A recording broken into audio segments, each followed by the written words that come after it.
মনোনয়নপত্র জমা দেয়া নিয়ে আইনি লড়াই শেষে আজ বিজয়ী হাসিতে দেখা গেল এনসিপি নেত্রী নুসরাত তাবাসসুমকে।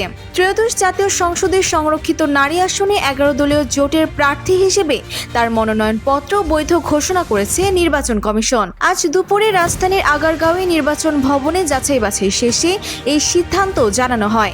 রিটার্নিং কর্মকর্তা মোহাম্মদ মঈনুদ্দিন খান গণমাধ্যমকে নিশ্চিত করেছে যে সমস্ত তথ্য ও দাপ্তরিক যাচাই শেষে নুসরাত তাবাসসুমের মনোনয়নপত্র এখন পুরোপুরি বৈধ। ঘটনার শুরু গত 21 এপ্রিল। নির্ধারিত সময় বিকেল 4টার পর মনোনয়নপত্র জমা দিতে আসায় তৎকালীন রিটার্নিং কর্মকর্তা তার আবেদন গ্রহণ করেননি। দমে না গিয়ে এই তরুণ নেত্রী দ্বারস্থ হন উচ্চ আদালতে। আদালত নুসরাতের পক্ষে রায় দিয়ে নির্বাচন কমিশনকে তার আবেদন গ্রহণ ও আইন অনুযায়ী ব্যবস্থা নেওয়ার নির্দেশ দেয়। সেই আদেশের পরিপ্রেক্ষিতেই আজ মিলল চূড়ান্ত সবুজ সংকেত।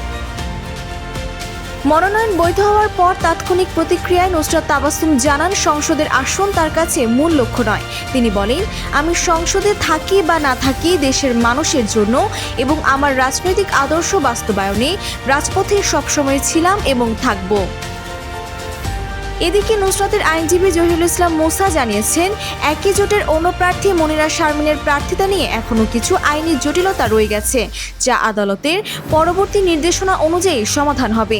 উল্লেখ্য, এবারের নির্বাচনে জামায়াতে ইসলামীর সঙ্গে এনসিপি জোট করায় এক পর্যায়ে দলীয় কার্যক্রম থেকে নিজেকে সরিয়ে নেওয়ার ঘোষণা দিয়ে আলোচনায় এসেছিলেন নুসরাত।